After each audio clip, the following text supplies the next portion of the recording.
வணக்கம். மதிமுகம் செய்திகள். இன்றைய முக்கிய நிகழ்வுகளை பார்ப்பதற்கு முன்பாக தலைப்பு செய்திகளை பார்க்கலாம்.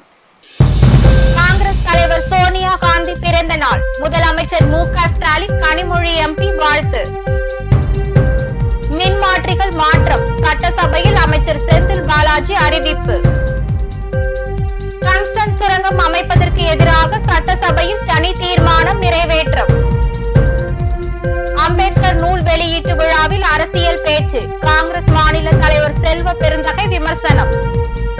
காங்கிரஸ் நாடாளுமன்ற தலைவர் சோனியா காந்தி அவர்களின் பிறந்த நாளை ஒட்டி முதலமைச்சர் மு.க. ஸ்டாலின் மற்றும் கனிமொழி எம்பி வாழ்த்து தெரிவித்துள்ளனர். காங்கிரஸ் நாடாளுமன்ற கட்சி தலைவர் சோனியா காந்தி தன்னுடைய 78வது பிறந்த நாளை கொண்டாடி வருகிறார். அவருடைய பிறந்த நாளை ஒட்டி காங்கிரஸ் கட்சியினர் மற்றும் அரசியல் தலைவர்கள் சமூக வலைதள பக்கத்தில் தங்களுடைய வாழ்த்துக்களை தெரிவித்து வருகின்றனர். அந்த வகையில் தமிழ்நாடு முதலமைச்சர் மு.க. ஸ்டாலின் தன்னுடைய வாழ்த்தை தெரிவித்துள்ளார். அது தொடர்பாக அவர் எக்ஸ் தளத்தில் பதிவிட்டுள்ளார். அதில் காங்கிரஸ் நாடாளுமன்ற கட்சி தலைவர் திருமதி சோனியா காந்தி அவர்களுக்கு பிறந்தநாள் வாழ்த்துக்கள். வலிமையான சவால்களை வழிநடத்துவது முதல் கருணையுடன் வழிநடத்துவது வரை உங்களுடைய பயணம் பின்னடைவு மற்றும் அர்ப்பணிப்பு ஒரு சான்றாக நிற்கிறது. தங்களது வெற்றியும் அமைதியும் நிறைந்த ஆரோக்கியமான வாழ்க்கையை வாழ வாழ்த்துகிறேன் என்று பதிவிட்டுள்ளார். அதேபோல் நாடாளுமன்ற எம்பி கனிமொழி தன்னுடைய வாழ்த்துக்களையும் தெரிவித்துள்ளார். இது தொடர்பாக அவர் தனது எக்ஸ் தளத்தில் பதிவிட்டுள்ளார். அதில் தேசத்திற்காக அவரது அர்ப்பணிப்பும் மற்றும் ஊக்கமளிக்கும் தலைமை ஆகியவை இந்திய அரசியலில் வழிகாட்டியாக இருப்பதோடு மட்டும் இன்றி ஊக்கம் அளிப்பதாகவும் தெரிவித்துள்ளார். மேலும் அவர் நல்ல ஆரோக்கியத்துடன் பொது சேவையில் தொடர்ந்து பணியாற்றியிடவும் வாழ்த்துகிறேன் என பதிவிட்டுள்ளார்.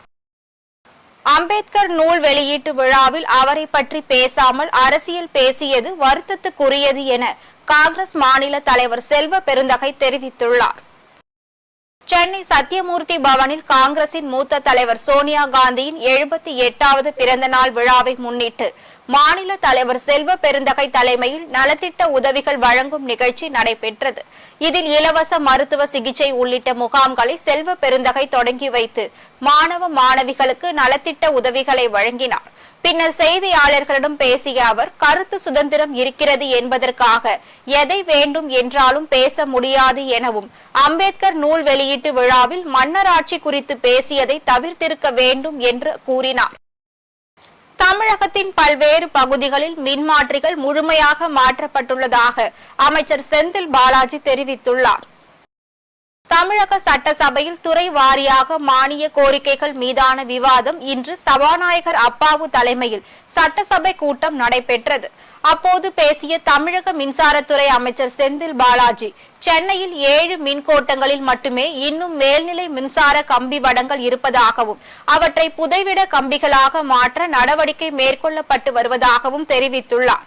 மேலும் அம்பத்தூர் தொகுதியில் மின்சார பணிகள் விரைவில் முடிக்கப்படும் என்றும் 150 மின் மாற்றிகளை மாற்றுவது குறித்து நடவடிக்கைகள் மேற்கொள்ளப்பட்டு வருவதாகவும் இதுவரையில் 11,509 மின்மாற்றிகள் முழுமையாக மாற்றப்பட்டுள்ளதாகவும் அவர் தெரிவித்துள்ளார்.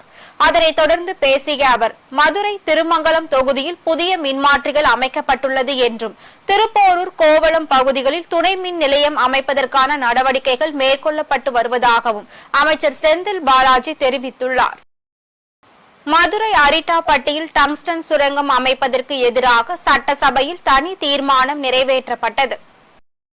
மதுரை மாவட்டம் வேலூர் அருகே 5000 ஏக்கர் பரப்பளவில் டங்ஸ்டன் எனும் கனிம வளத்தை சுரங்க நடவடிக்கையின் மூலம் எடுப்பதற்கு கடந்த நவம்பர் 7 அன்று வேதாந்தா நிறுவனத்தின் துணை நிறுவனமான இந்துஸ்தான் ஜிங்க் லிமிடெட் நிறுவனம் ஏலம் எடுப்பதற்கு மத்திய அரசு அனுமதி அளித்திருந்தது. இந்த திட்டத்திற்கு தமிழ்நாடு அரசு அனுமதி தரக்கூடாது என்றும் தமிழ்நாடு சட்டமன்றத்தில் கொள்கை முடிவை அறிவித்து சிறப்பு சட்டம் இயற்ற வேண்டும் என வலியுறுத்தி டங்ஸ்டன் கனிம திட்டத்திற்கு நவம்பர் 23ஆம் தேதி அன்று பல்வேறு கிராம சபை கூட்டத்தில் தீர்மானங்கள் நிறைவேற்றப்பட்டது. இந்நிலையில் இன்று நடைபெற்ற தமிழ்நாடு சட்டசபை கூட்டத்தில் டங்ஸ்டன் கனிம சுரங்கம் அமைப்பதற்கான ஒன்றிய அரசு கொண்டு வந்த திட்டத்திற்கு எதிராக தனி தீர்மானம் நிறைவேற்றப்பட்டது. 2024-2025 ஆண்டில் ஏற்பட்டுள்ள கூடுதல் செலவுகளுக்காக துணை பட்ஜெட் இன்று தாக்கல் செய்யப்பட்டது. தமிழக சட்டசபையில் துறைகள் வாரியான மானிய கோரிக்கை விவாதம் இன்று தொடங்கியது. முன்னதாக மறைந்த முன்னாள் உறுப்பினர்களுக்கு 2 நிமிடங்கள் மௌன அஞ்சலி செலுத்தப்பட்டது. அதனைத் தொடர்ந்து பேசிய நகர்ப்புற வளர்ச்சித்துறை அமைச்சர் KN நேரு, கடந்த ஆண்டில் குடிநீர் திட்டம் மேற்கொள்ளப்பட்ட நிலையில் வருகின்ற நிதி ஆண்டில் பாதாள சாக்கடை திட்ட பணிக்கு முக்கியத்துவம் அளிக்கப்படும் என்று தெரிவித்துள்ளார்.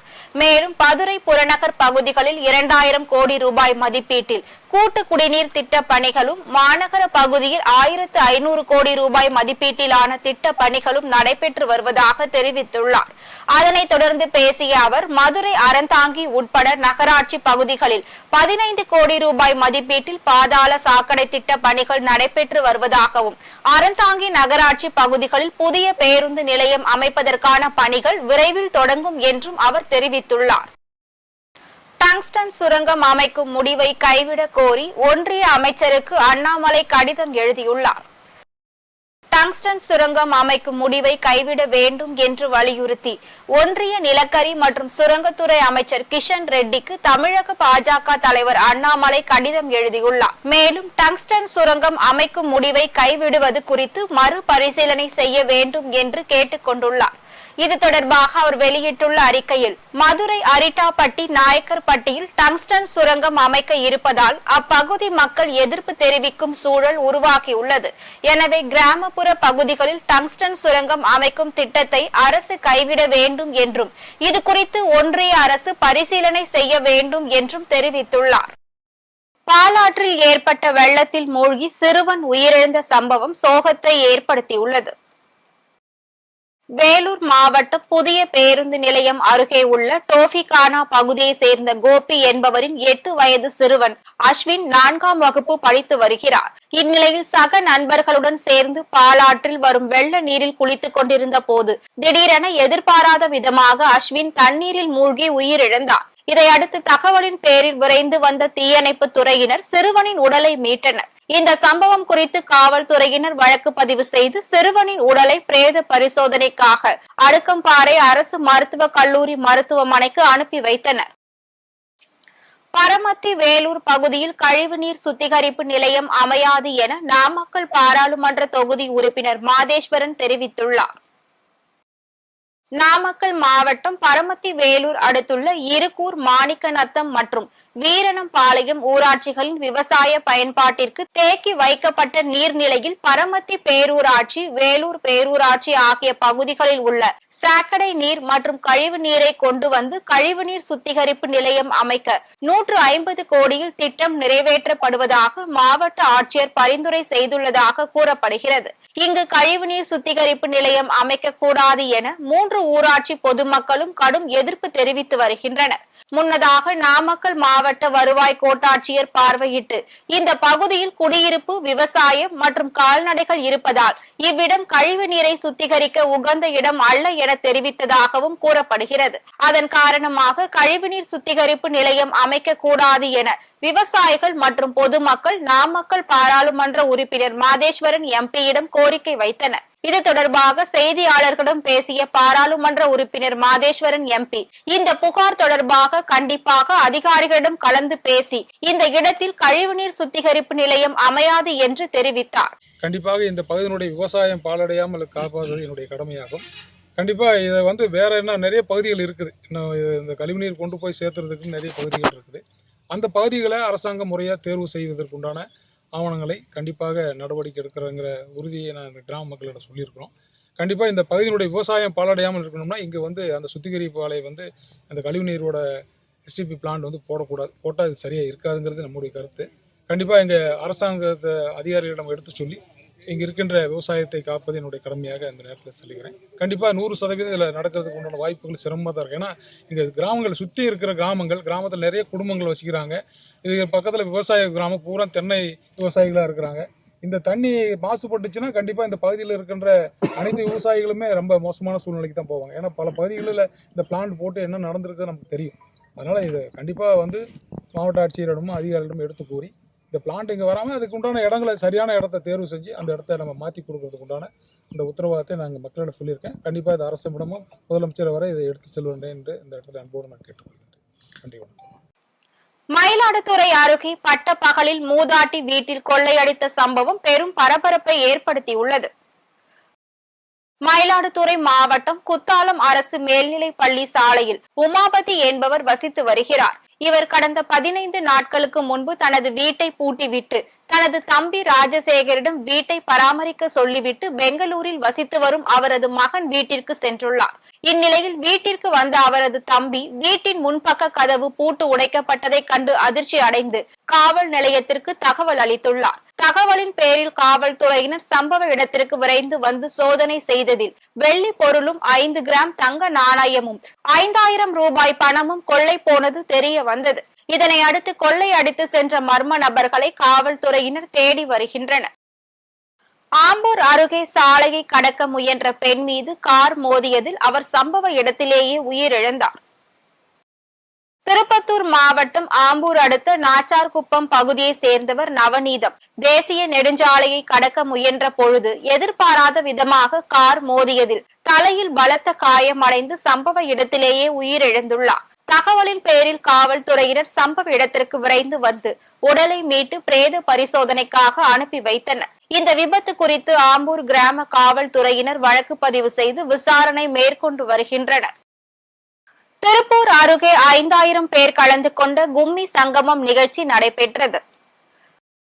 தமிழகத்தின் மேற்கு மண்டலத்தின் பாரம்பரிய கலையான கும்மி ஆட்டத்தை மீட்டெடுக்கும் வகையில் சிறியவர்கள் முதல் பெரியவர்கள் என அனைத்து தரப்பினரும் ஆர்வத்துடன் கும்மி ஆட்டத்தில் கலந்து கொண்டு பயின்று அரங்கேற்றங்களை நடத்தி வருகின்றனர். அதன் ஒரு பகுதியாக திருப்பூர் விஜயாபுரம் பகுதியில் 5000 கலைஞர்கள் கலந்து கொண்ட மாபெரும் கும்மி சங்கமம் நிகழ்ச்சி நடைபெற்றது. இந்நிகழ்வில் 5 வயது சிறியவர்கள் முதல் 75 வயது ஆண் பெண் என ஏராளமானோர் கலந்து கொண்டு ஒரே சீருடை அணிந்து தமிழ் வாழ்த்து, கடவுள், இயற்கை சார்ந்த பாடல் மற்றும் இசைக்கேற்றவாறு நடனம் ஆடினர். திருப்பூர் மாவட்டத்தில் 5000 கலைஞர்கள் இணைந்து ஒரே நேரத்தில் கும்மி நடனம் ஆடியது இதுவே முதல் முறை என கூறப்படுகிறது.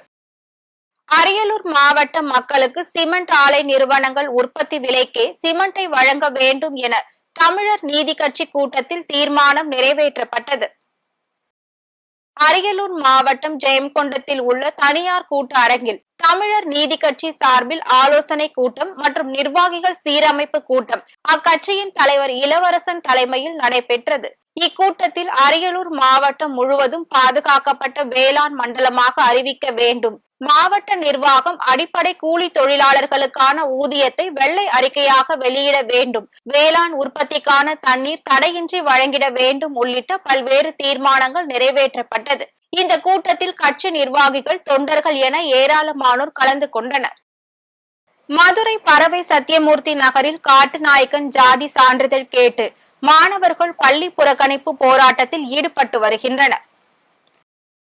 மதுரை சத்தியமூர்த்தி நகரில் உள்ள காட்டுநாயக்கன் சமூகத்தை சேர்ந்தவர்கள் ஜாதி சான்றிதழ் வழங்க கோரி பல்வேறு போராட்டத்தில் ஈடுபட்டு வருகின்றனர். இந்நிலையில் மலைவாழ் மக்கள் சங்க மாநில தலைவர் மற்றும் முன்னாள் எம்எல்ஏ டில்லி பாபு அவர்களை நேரில் சந்தித்து பேசினர். பின்னர் செய்தியாளர்களிடம் பேசிய அவர்கள், ஜனவரி முதல் வாரத்தில் தமிழ்நாடு மலைவாழ் மக்கள் சங்கம் இந்து காட்டுநாயக்கன் சமூகத்தின் சார்பில் RDO அலுவலகத்தில் ஜாதி சான்றிதழ் பெறும் வரை காத்திருப்பு போராட்டம் நடத்துவதாக தெரிவித்துள்ளனர்.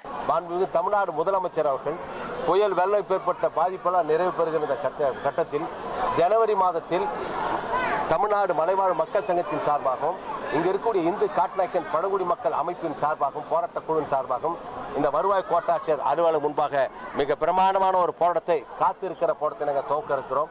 சாதி சான்று கையில் பெறுகிற வரை அந்த போராட்டம் ஒரு வார காலம் ஆனாலும் சரி அல்லது ஒரு மாத காலம் ஆனாலும் சரி போராட்டம் தொடரும். சற்று சான்றிதழோடு எங்க மக்கள் இந்த சத்தியமூர்த்தி நகருக்கு திரும்புவார்கள் என்பது உறுதி. அந்த அடிப்படையில் இந்த கூட்டத்தில் கலந்து கொண்டிருக்கூடிய அத்தனை சமூகத்துடைய தலைவர்களும் நாங்கள் கலந்து தேதியும் இடத்தையும் நாங்கள் தீர்மானிப்போம். அநேகமாக ஜனவரி மாதம் முதல் வாரத்தில் இந்த போராட்டத்தை துவக்கும் என்பதை தெரிவித்துக் கொள்கிறேன். மரியாதைக்குரிய மாவட்ட ஆட்சியர், இந்த மாவட்டத்தினுடைய உயர் அதிகாரிகள் ஒரு பழங்குடி மக்களுக்கு துரோகம் இழக்கக்கூடிய அளவில், உரிமையை இழக்கக்கூடிய அளவில் தயவுசெய்து ஒருபோதும் இந்த மாவட்டத்தில் செல்ல வேண்டாம். அவர்களுக்கான உரிமை டாக்டர் அம்பேத்கர் எழுதி வச்சிருந்த சாசன சட்டத்தில் அந்த உரிமையை நிலைநாட்டுவதற்கு இந்த மதுரை மண்ணிலே மீண்டும் ஒரு போராட்டத்தை செங்கோடு இயக்கம், மார்க்சிஸ்ட் கம்யூனிஸ்ட் கட்சி நாங்கள் போராட வேண்டிய அவசியம் இருக்கிறது என்பதை தெரிவித்துக் கொள்கிறேன். கேரளாவில் உள்ள உலக பிரசித்தி பெற்ற சபரிமலை ஐயப்பன் கோவிலில் மண்டல மகரவிளக்கு பூஜைக்காக நடை திறக்கப்பட்டுள்ளது. அதன் காரணமாக சுவாமி தரிசனம் செய்ய தினமும் ஆயிரக்கணக்கான பக்தர்கள் சபரிமலையில் குவிந்து வருகின்றனர். இந்நிலையில் ஐயப்பன் கோவிலில் தரிசனத்திற்கு ஆன்லைன் முன்பதிவு அடிப்படையில் தினசரி 70,000 பக்தர்களுக்கும், உடனடி தரிசன முன்பதிவு அடிப்படையில் தினசரி 10,000 பக்தர்களுக்கும் அனுமதி அளிக்கப்பட்டு வருகிறது. இந்த சூழலில் வருகிற 26ஆம் தேதி மண்டல பூஜை நாள் வரை முன்பதிவு நிறைவடைந்து விட்டது. இதனை அடுத்து உடனடி தரிசன முன்பதிவு ஸ்பாட் புக்கிங் மூலம் ஏராளமான பக்தர்கள் தரிசனம் செய்து வருகின்றனர். இதனைத் தொடர்ந்து கடந்த 4 நாட்களாக சராசரியாக 18,000க்கும் மேற்பட்ட பக்தர்கள் உடனடி முன்பதிவு செய்து தரிசனம் செய்து வருவதால் ஆன்லைன் முன்பதிவு கட்டுப்பாடுகளை தளர்த்தி கூடுதல் பக்தர்களை தரிசனத்திற்கு அனுமதிக்க பக்தர்கள் கோரிக்கை விடுத்துள்ளனர். ராணிப்பேட்டை அருகே சாலை வசதி மற்றும் கால்வாய் வசதி செய்து தர வலியுறுத்தி பொதுமக்கள் கோரிக்கை விடுத்துள்ளனர். ராணிப்பேட்டை மாவட்டம் நவ்லாக் ஊராட்சிக்கு உட்பட்ட சிப்காட் காமராஜர் நகர் பகுதியில் உள்ள 5வது தெருவில் 300க்கும் மேற்பட்ட குடும்பத்தினர் வசித்து வருகின்றனர்.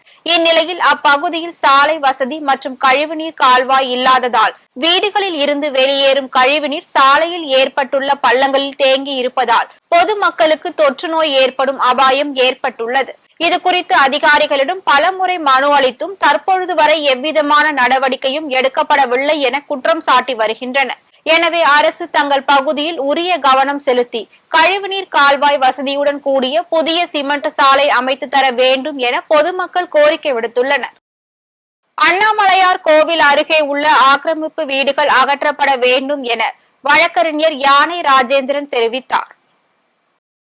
திருவண்ணாமலையில் அண்ணாமலையார் கோவில் பின்புறம் உள்ள ஆயிரக்கணக்கான வீடுகளை அகற்ற வேண்டும் என சென்னையை சேர்ந்த யானை ராஜேந்திரன் என்ற வழக்கறிஞர் உயர் நீதிமன்றத்தில் வழக்கு தொடுத்திருந்தார். இதனைத் தொடர்ந்து ஓய்வு பெற்ற நீதிபதி தலைமையில் குழு அமைத்து ஆக்கிரமிப்புகள் அகற்றுவது குறித்து முடிவு எடுக்க உத்தரவிடப்பட்டுள்ளது. இந்நிலையில் கடந்த 1ஆம் தேதி திருவண்ணாமலையில் மண்சரிவு ஏற்பட்டு 7 பேர் உயிரிழந்தனர். இந்த சம்பவம் குறித்து திருவண்ணாமலையில் செய்தியாளர்களை சந்தித்து பேசிய வழக்கறிஞர் யானை ராஜேந்திரன், திருவண்ணாமலையில் ஆக்கிரமிப்பில் உள்ள வீடுகள் மற்றும் 135 குளங்கள் மீட்கப்பட வேண்டும் என்றும், இல்லாவிட்டால் நீதிமன்றம் மூலம் சட்ட நடவடிக்கை எடுக்க போராடுவேன் என்றும் அவர் தெரிவித்தார்.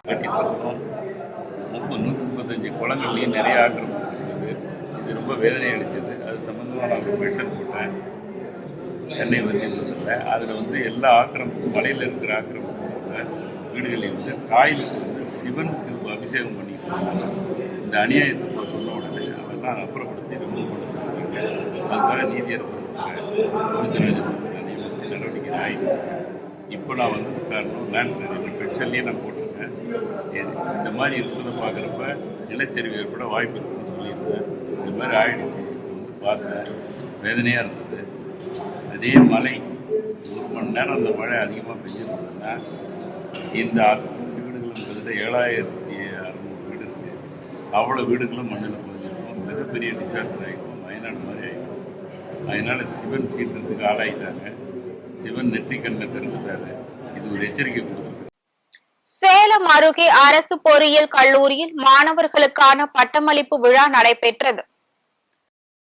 சேலம் அரசு பொறியியல் கல்லூரியில் 2023ஆம் ஆண்டில் படிப்பை நிறைவு செய்த மாணவர்களுக்கான பட்டமளிப்பு விழா நடைபெற்றது.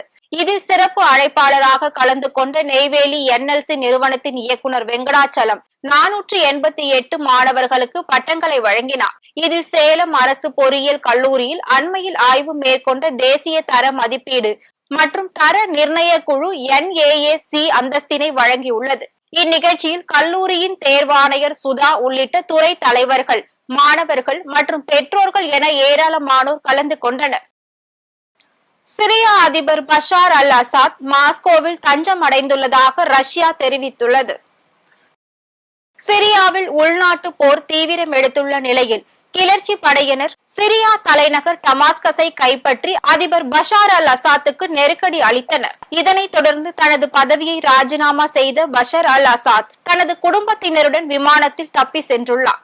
அவர் பயணித்த விமானம் மாயமானதாக கூறப்பட்ட நிலையில் தற்போது அவர் தனது நெருங்கிய நட்பு நாடான ரஷ்யாவில் இருப்பதாக தெரிய வந்துள்ளது. பஷார் அல் அசாத் மற்றும் அவரது குடும்பத்திற்கு மனிதாபிமான அடிப்படையில் புகலிடம் அளித்துள்ளதாகவும், சிரியாவில் மக்கள் வன்முறையை கைவிடுவதுடன் பிரச்சனையை அரசியல் ரீதியில் தீர்க்க வேண்டும் என ரஷ்ய வெளியுறவு அமைச்சகம் கேட்டுக் கொண்டுள்ளது. மீண்டும் தலைப்பு செய்திகள். காங்கிரஸ் தலைவர் சோனியா காந்தி பிறந்த நாள், முதலமைச்சர் மு.க. ஸ்டாலின் கனிமொழி எம்பி வாழ்த்து. மின்மாற்றிகள் மாற்றம், சட்டசபையில் அமைச்சர் செந்தில் பாலாஜி அறிவிப்பு. டங்ஸ்டன் சுரங்கம் அமைப்பதற்கு எதிராக சட்டசபையில் தனி தீர்மானம் நிறைவேற்றம். அம்பேத்கர் நூல் வெளியீட்டு விழாவில் அரசியல் பேச்சு, காங்கிரஸ் மாநில தலைவர் செல்வ பெருந்தகை விமர்சனம். இத்துடன் செய்திகள் நிறைவடைந்தன. மீண்டும் செய்திகள் இரவு 8 மணிக்கு. மேலும் செய்திகளை தெரிந்து கொள்ள மதிமுகம் பிரைம் யூடியூப் தளத்தில் இணைந்திருங்கள்.